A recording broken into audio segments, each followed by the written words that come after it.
Hi, my name is Stephanie Prim, and I am going to be one of your presenters this morning. I'm joined by Cody Funmaker, who's going to be helping me. We today are going to be talking about building a future.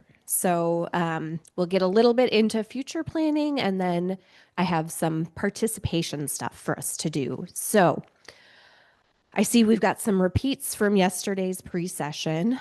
What are you doing here, Ben? No? You wanted to come back for more? Yeah, I'm just teasing. Okay. All right. I'm really grateful. I'm really grateful that I didn't scare anybody off yesterday. Okay. So first of all, let's get into some introductions. As I said, my name is Stephanie Prim, and I am the executive director of Love Inc., or Living Our Visions Inclusively. We are a family based organization out of Madison, Wisconsin, but we work all around southern Wisconsin and provide services in different communities. We have a booth in the room next door, that big giant room. So if you want more information about the organization, feel free to stop by our booth. This morning, Erin will be over there, and this afternoon, I will be over there. Cody, would you like to introduce yourself? Hello? Oh, okay, it's working. Hi, my name's Cody Funmaker. I'm not part of it, but I'm a member of it. In that, like, I'm a client of theirs sometimes, and so yeah, I'm glad to help out however I can. Thanks, Cody. Cody is part of Love Inc.'s Fearless Future workshop series right now, where we are trying to take the fear out of future planning. Um, how's it going so far, Cody? So far so good. Okay, thank you. Yes. We do what we can. We do what we can.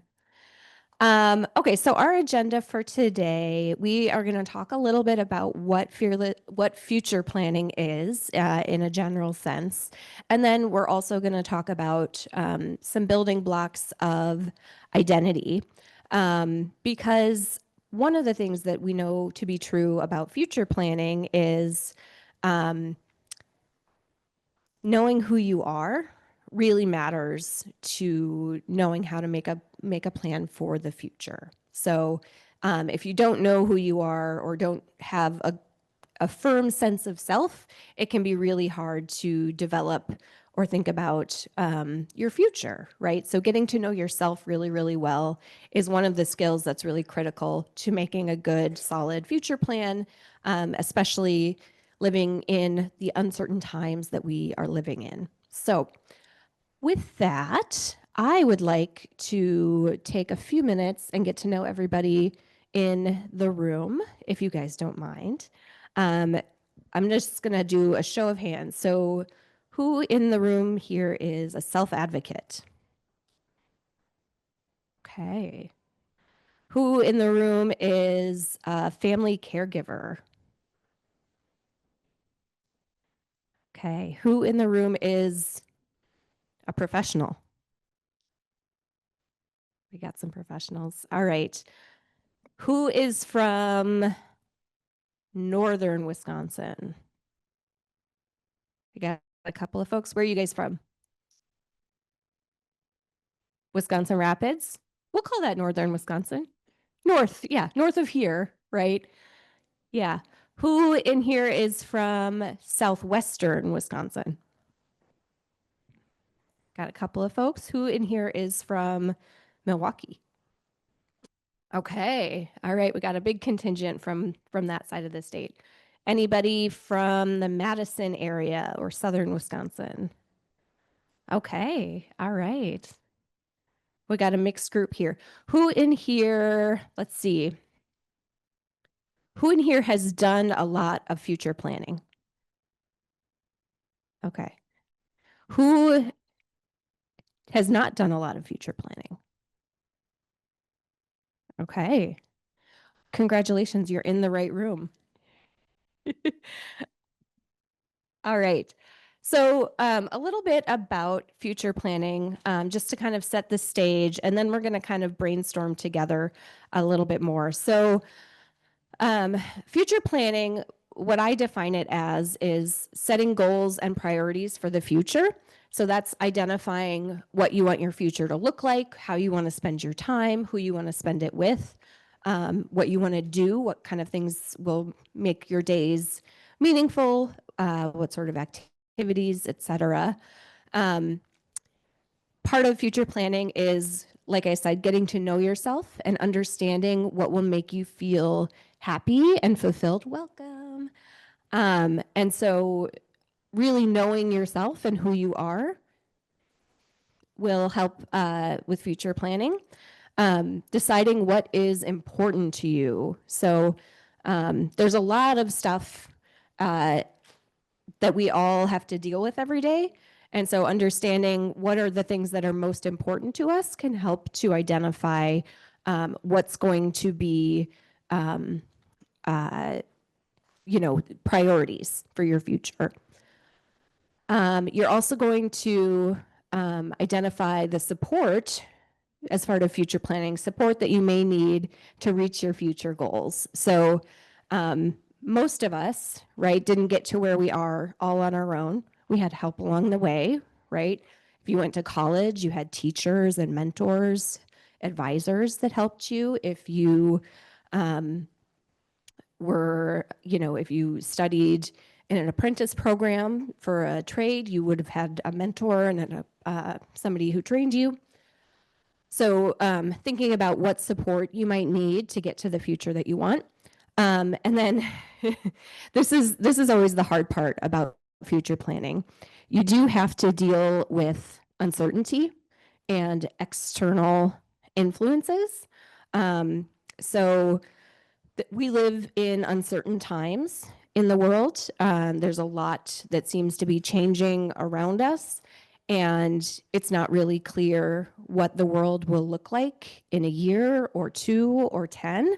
And so recognizing that, and that we don't have the ability to control every aspect of the future is a big part of future planning, right? Because if we don't have, we can't say, for example, I want to do X job, right? Because things could change with that particular job. Uh, Artificial intelligence might take over that job in a couple of years. Those are things that are being talked about right now. So the other thing is, I know sometimes it feels like a good idea to want to be a famous person. Anybody in here ever thought they were going to be famous? Don't lie. Come on. I got my hand up. I think sometimes we have these dreams of, doing what we see other people doing who are famous, right? Whether that's writing a book or acting in movies and TV shows, or yes, writing songs or lyrics or poems. And so gaining some sense of fame for the work that we do. And that is not an unreasonable thing to work towards, but it's also not entirely in our individual control, right? So sometimes with future planning, we're also reckoning with you can do all of the things that a famous person does. That does not necessarily mean you will yourself become a famous person. Does that make sense? No? Okay. Cody, when you think about future planning, what is important to you that you don't mind sharing? Let's see, what's important in future planning? I think I think for me it's just trying to come to the fact that like things are always going to be a little scary and stuff like that, and so like I think for me I at least want to try and figure out what I can do and stuff like that to alleviate that fear and stuff like that. And I think um and I think it helps me personally, and like it helps with my anxiety and stuff like that because I get I sometimes overthink overthink stuff. And so it's just better to plan some stuff ahead of time. So yeah, I guess that's why I find it important. So it helps you with maybe some anxiety about the future, and it also maybe gives you a sense of being in charge or having control over the future. Yeah, yeah. Let's brainstorm as a group. What else? I'm going to run around with this microphone. So if you have an answer to this question, I want you to flag me down, and I'll come over to you, and that way it'll get picked up in the recording. And everybody will be able to hear clearly. What is important to you about future planning? Would anyone like to share? Thanks. There is something that we need to assume that nobody can really guarantee the future. So that's the first, for me, step to deal with. Because if we don't accept that fact, we're going to be living in anxiety. So once you set up that one, you can do your best by trying to guarantee, quote unquote, the best you could. So for the case of our son, what we did is we created a binder. So who is Tony?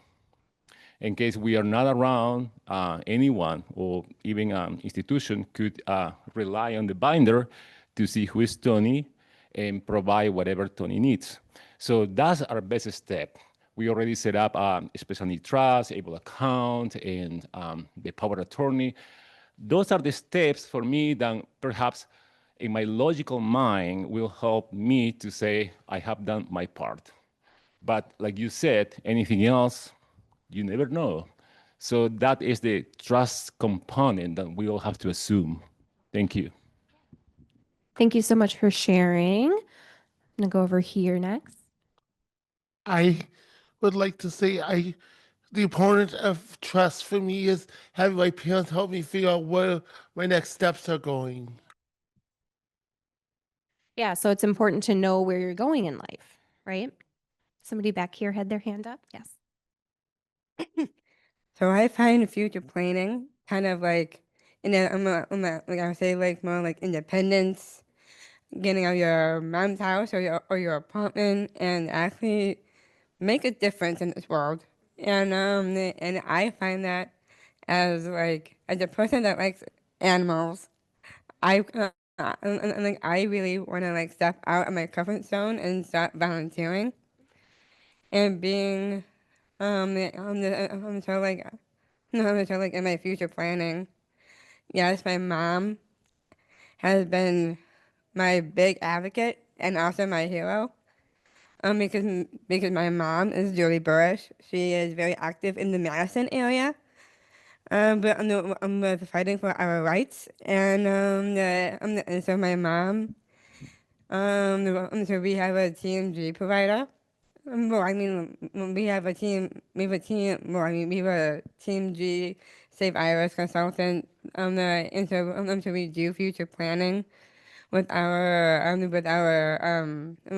Iris consultant. Her name is Callie Zombie, and so we do a lot of future planning with her.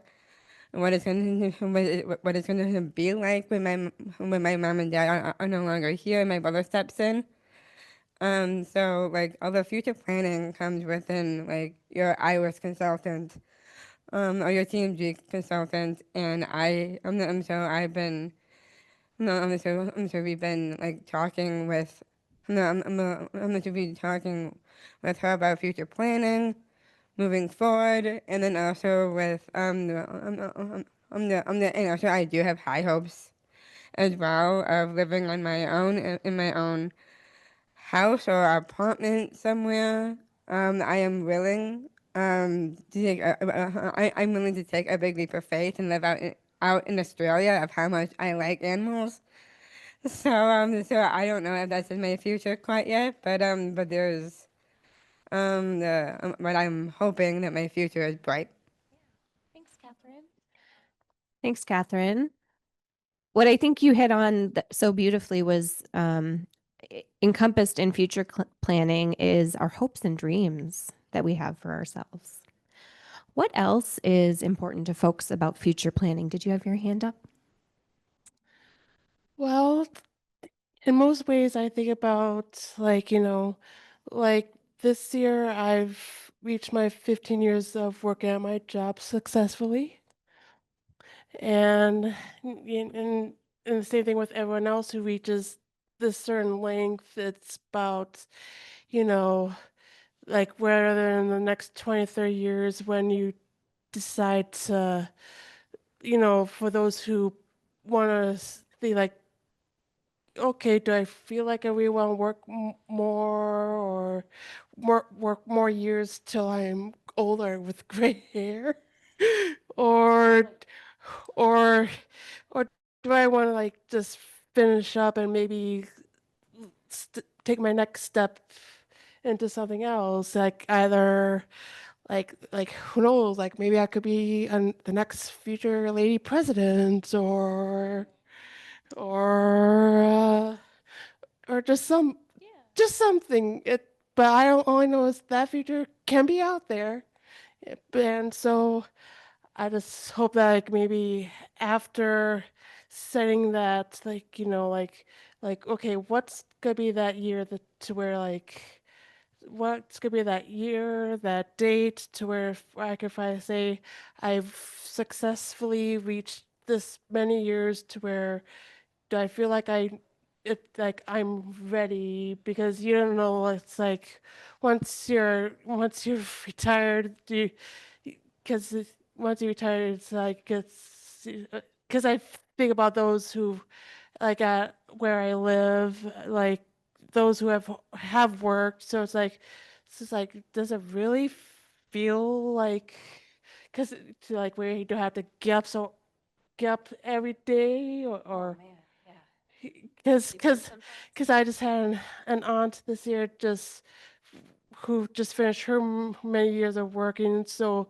it's to me, it's more about the adjustments after like where she doesn't have to set her clock. Every, you know how that is, or or or I could or taking extra trips that I've never been able to go to or who knows? So, because everyone's life is like one big storybook or one big movie. Because this is like your movie, your future. So yeah. That's great.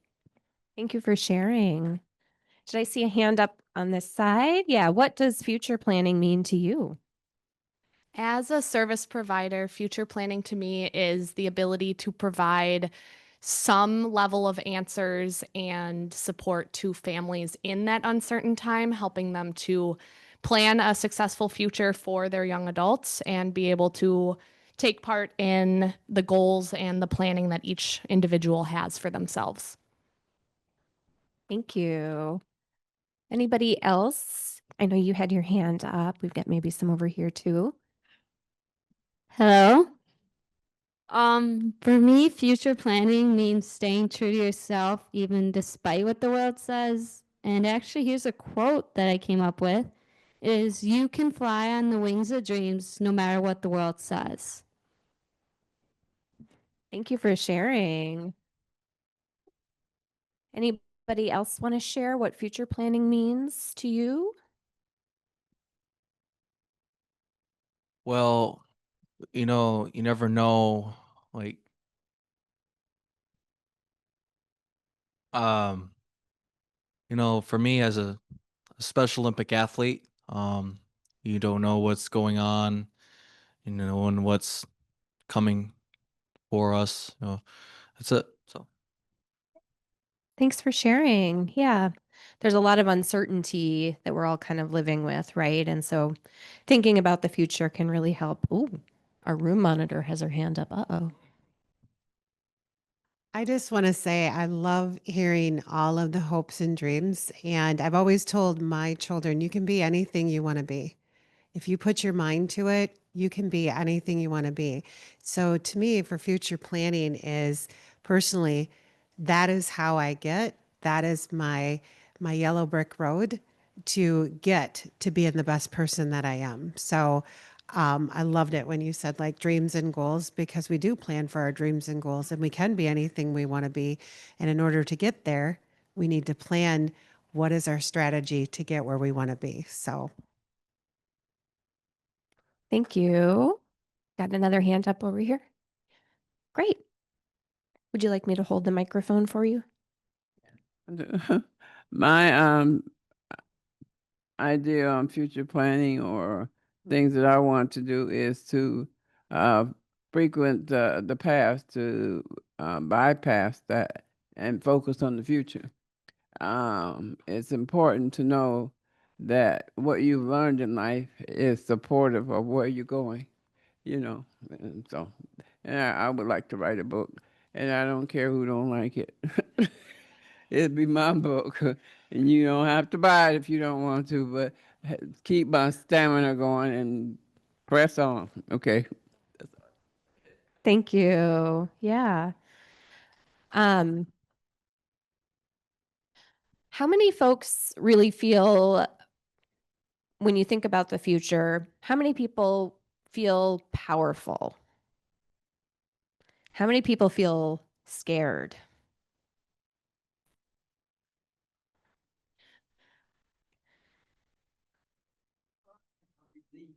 Putting it on paper and you finally tell somebody what you feel, and instead of, I guess, facing them and having to look at their disgust or they like, or, you know, I'm not doing it for anybody else but myself.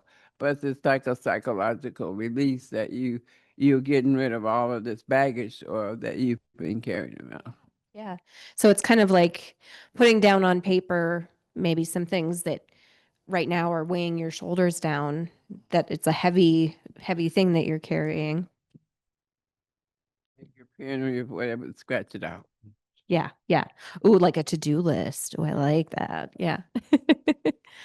What other emotions do people feel when they think about future planning? See a hand in the back.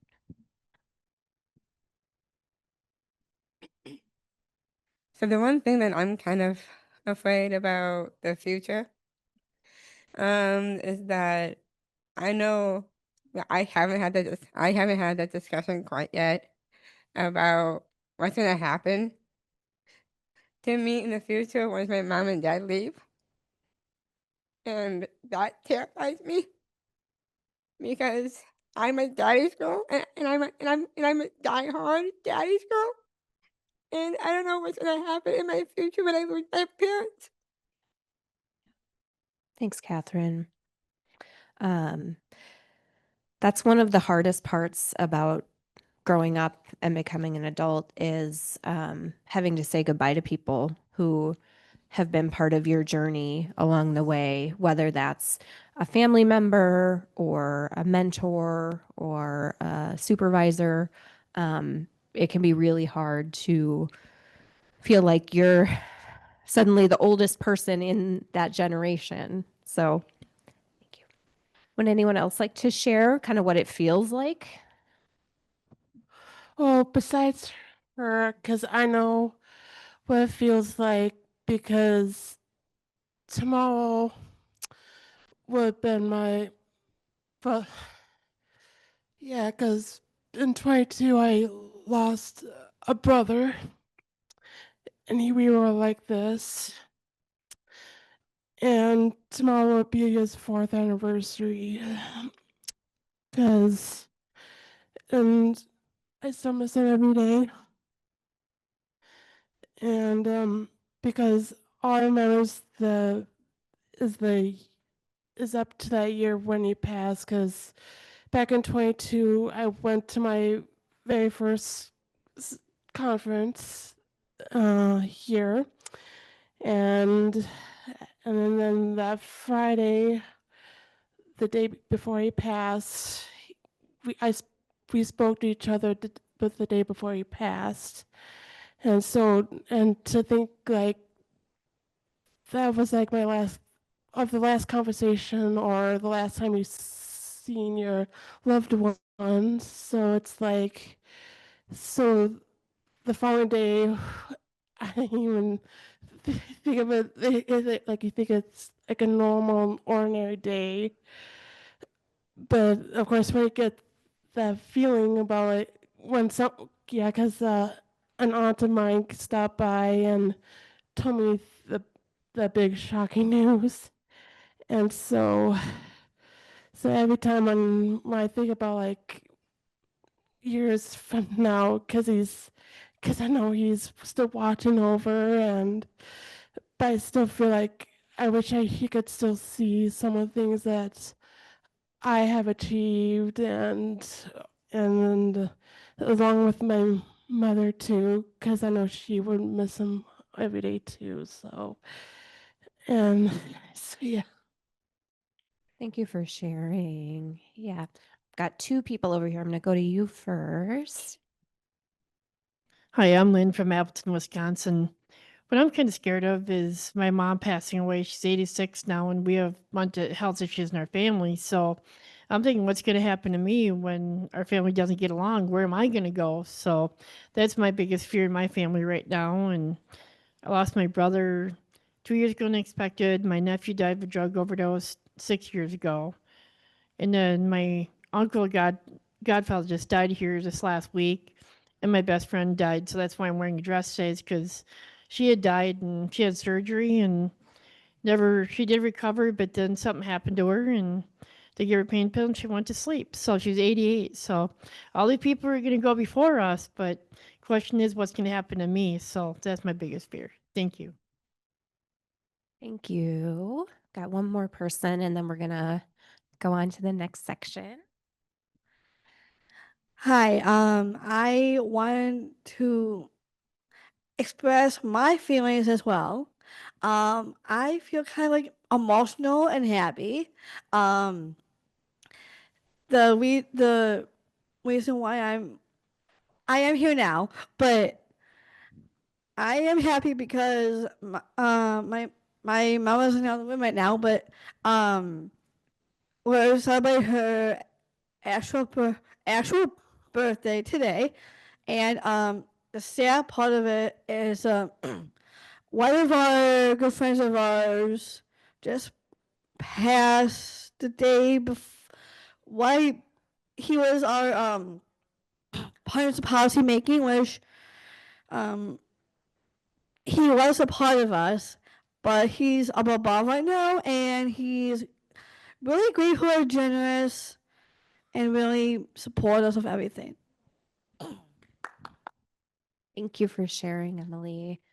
So future planning is emotional, right? It's hard. There's a lot of scary things that you have to kind of face to do future planning. You know, when we were developing the Fearless Future kit, all of these fears were very, very present in the minds of the families that we worked with when we put that toolkit together, because this is our lives, right? This is how we move through the world. This is every day for us. And one way to feel more secure in your future, right, is to feel like you have a plan, that things are written down and recorded, and that you have a sense of things being organized in such a way where you feel more powerful and like you have more control over what could happen in the future.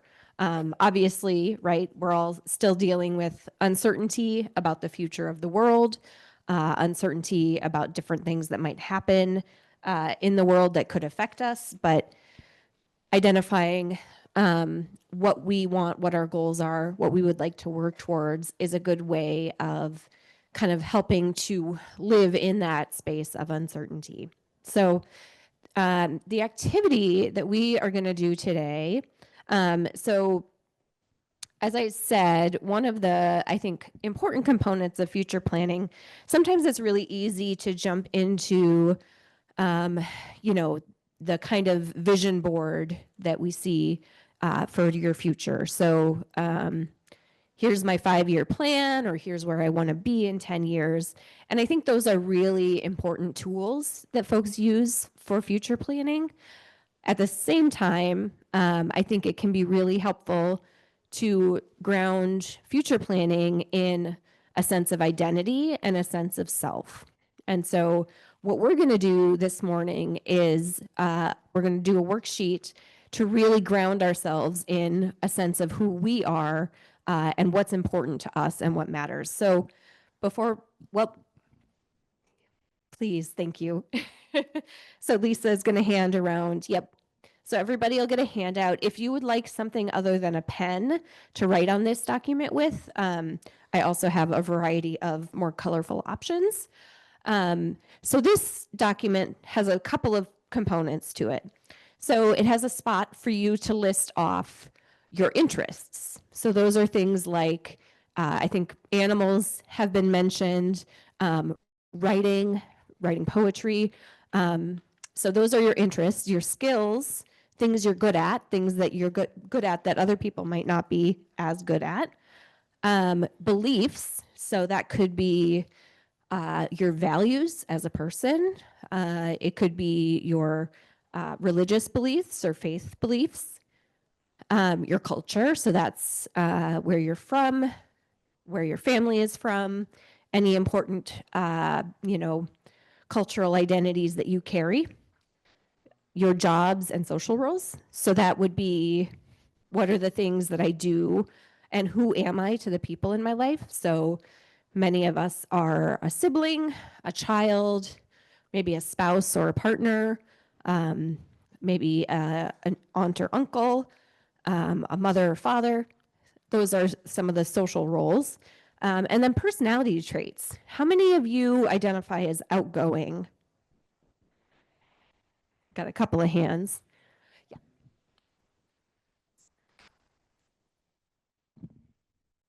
One moment. How many of you are shy? I got some shy folks. Yeah. So those are the types of things that are a personality trait. So that's one part of this sheet. So those are those blocks at the top. So I encourage you to spend some time thinking about that.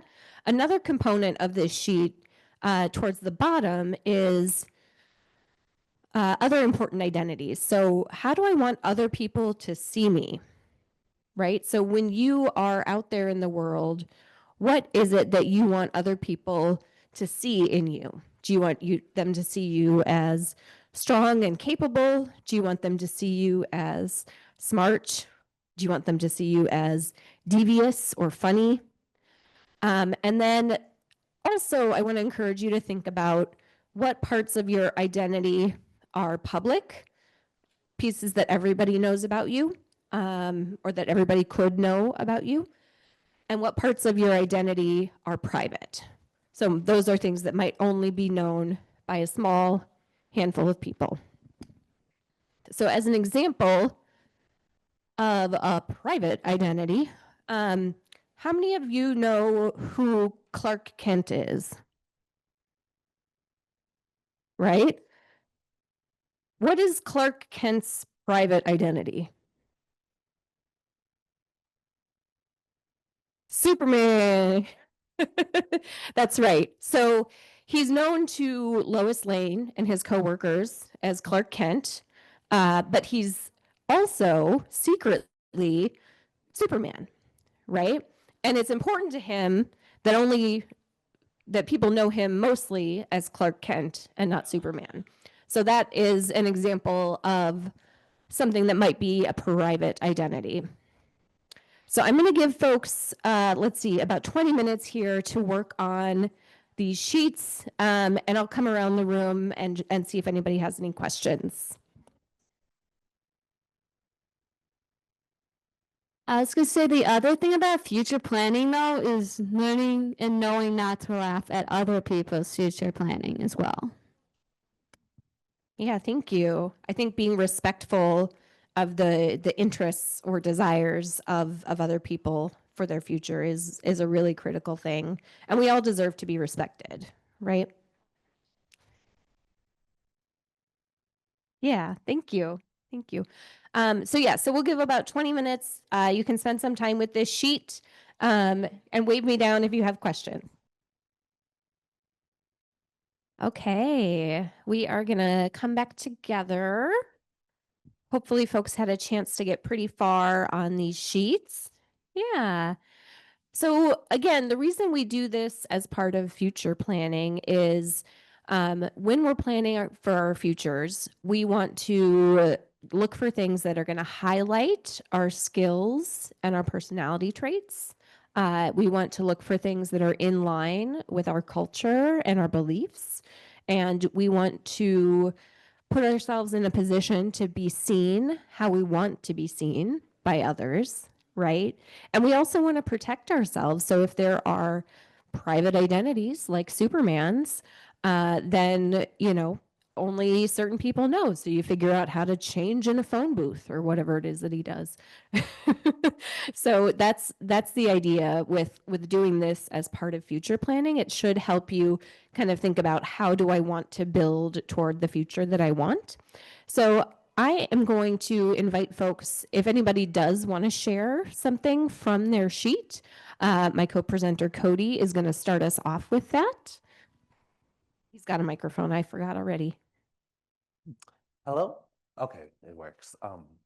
Okay, so I guess what I'll be sharing are my interests, skills, and my culture. That's what I'll be sharing. So what I put down for my interests, I like to read books quite a bit. That's one of my favorite pastimes. Also video games, that's what I like to do as well. But also, I'm a bit of a collector. I like to collect fashion dolls and stuff like that. That's one of my passions. And then my skills, for me, I'd like to always work hard. Being a hard worker is part of the Ho Chunk culture, and that's what I was taught. And so I don't try to I guess I don't try to gosh, I'm trying to think of the nicer version of the swear word. Sorry. Let's see. I'm trying to not. I can't think of it right now, but Being a hard worker is Ye- important to you, though? Yes, yes, it Okay. is. But I also like to be meticulous with my work. I like to be highly detailed. And sometimes that's a good thing, sometimes it isn't. Um, and I'd like to think that I'm adaptable. I like to think that I can roll with the punches. Um, and that they'd be like, oh, now you got to do this and this and this. I'd be like, okay, I can do all that. I'm just gonna be a little slow, that's all. And then for culture, my culture is very important to me. I'm Ho Chunk, Meskwaki, and Sioux. Ho Chunk is the tribe that I'm part of. And for me, that's where my pride comes in. It it's practically part of my identity, and I've learned all the ways and stuff like that. Probably probably not as much as my mother or father. They probably know a lot more than me, and so I'm still super young and I'm still trying to learn. And for me, being Ho Chunk is part of my identity. Thank you, Cody. Thank you for sharing. All right. Would anyone else like to share from their sheet? I see a hand in the back, so I'm going to head that direction.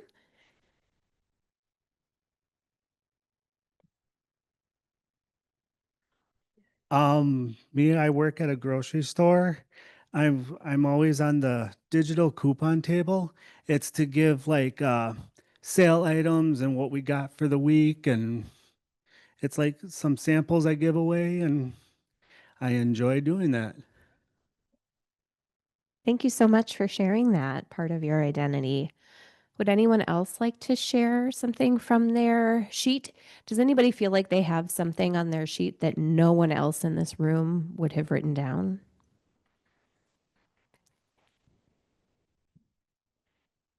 Well, my job skill is as a hostess, and I did retail all my life, and show people polite, kind, me nice and me cuss, not that easy. But at the same time, people, I just say if you're okay, that's my job skill to be a host, smile, open the door, enjoy life. And my coach is African American because I love to eat still.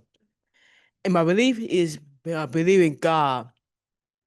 And my job role is to be polite and be helpful to others. And how do I want people to see me? As a role model because I'm a disabled person myself. And I want them to become independent just like me. Thank you. Thank you. Who else? I see a hand up in the far corner. I'm going to come up to you next. I'm going to hit Catherine on the way. Not hit her. That sounded bad. Okay.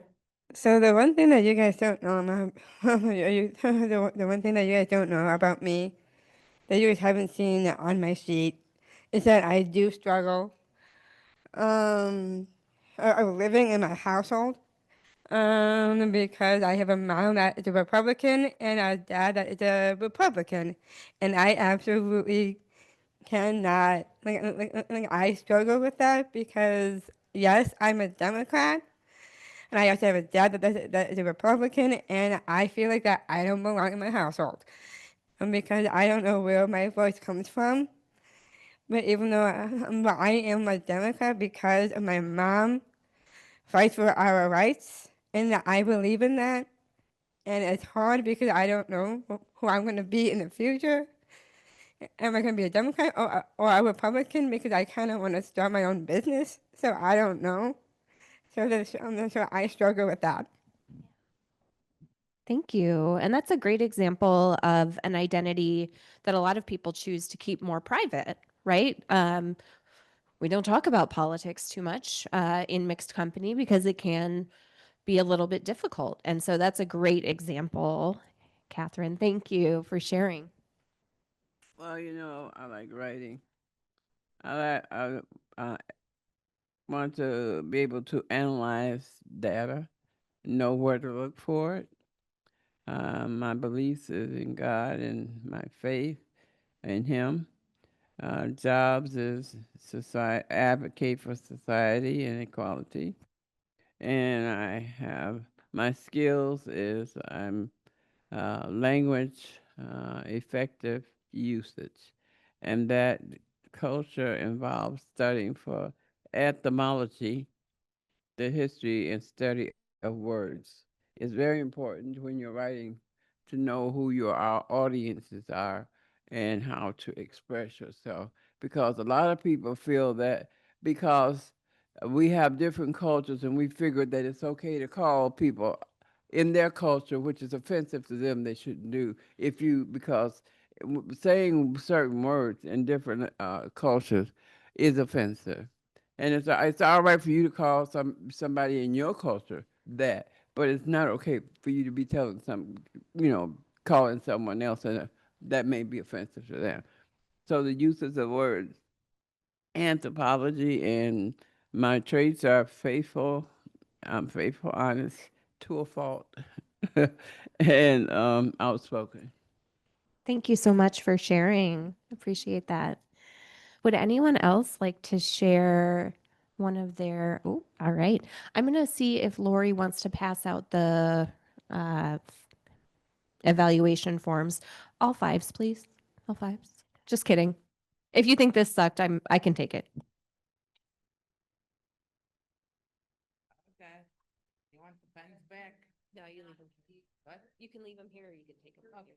That's what I'm thinking. You want them here before you do it. Thank you. Well, my jobs and I'd like to share my jobs and my roles. I'm going to be working at Elite in Mequon sometime very soon for an internship. It'll be my first job. Yeah, Elite. I was like, I went back to market. Maybe you could stop by for time for lunch. Yeah. That's the plan, Andy. That's the plan. And my other roles are like brother at home, homie friend, savage.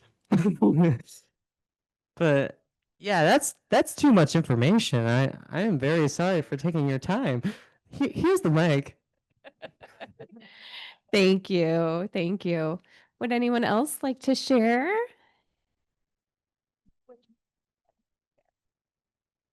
Okay, I am speaking on behalf of Alexis from her sheet, and she wanted to share her private identities. Something that's important to her that she kind of tends to keep private is that she is really cool and she is a mom's girl. I love that. I love that. You're so cool that it's like on the sly. It's a secret. Oh, I wish I were that cool. I just try hard. Okay. Would anyone else like to share one of their identities? I'll come back around to Catherine. Not going to hit her. Just going to give her the mic. Okay, so my culture is that I'm actually half Polish, half German. And then also my interests are fashion, makeup, TikTok, and also wildlife conservation. And also lastly my jobs and roles is that I work at TJ Maxx as a part-time job in the fitting room. I also work at a really cute clothing boutique called Shop Privy in Wauwatosa in the village. And then I'm also a self-advocate, and I am also a motivational speaker. Thank you, Catherine. I've got one more hand up here. Okay. Oh, she's filling out the feedback form while she also has her hand up. Hello again. A lot of people know me as someone who likes to sing, but also my secret identity is also a Scorpio with a mysterious, daring, yet creative and sporty personality, and I can relate with guys and girls. Thank you. I'm also a Scorpio. Scorpios forever. We rule the world. Oh, we got another hand over here. My jobs and roles is a helper in animal care, daughter, cousin, and sister. Thank you. Thanks for sharing. Okay, so we just have a few minutes left in the session today. And I just want to talk a little bit about, so I did a version of this session yesterday for the pre-session. So that was a longer period of time. So just so you guys are aware, after you kind of really drill down on the aspects of what makes you, your personality, your interests, your skills, the next process that we went through was identifying what's most important to us, right? Which is another component of who we are and our identity. From there, we talked about a little bit about the future. And the way that we talk about the future is thinking about what we want more of in our life in the future, what we want to have stay exactly the same, and what we want to have less of in the future than we have in our life today. So that's another step. And then after that, we identified kind of a map or a network of people who can help us to make those changes to our life that we want to make. I want to stop and see if there are any questions as we wrap up the session about future planning. A question in the back. I think I would have to say that this session is like one of my favorites. Because I love future planning and see where I can end up in the future. Deciding what's gonna be happening in my future, even parent-wise, even even though I do only have one set of grandparents still alive, and I kind of don't know what's gonna happen, even though I am at the age of 29, and I know in my future, someday I'm gonna, I know that someday I get to have kids, get a husband, and that's what am learning. Oh no, that's what I am looking forward. Is to start a family, get married, and like live in a house or a mansion, or whatever the future advise. And but hopefully but I am hoping, depends on how I would be in the future. That I know the future of this world is gonna be all about technology. Cannot wait for that. Thanks, Catherine. Does anybody have questions about future planning or any of the things we talked about today? Oh, we have a final word here. Okay. Spread your wings and fly. Thank you. With that, I'm going to let you guys get to lunch. So thank you very much. Thank you to Cody for being a great co-presenter.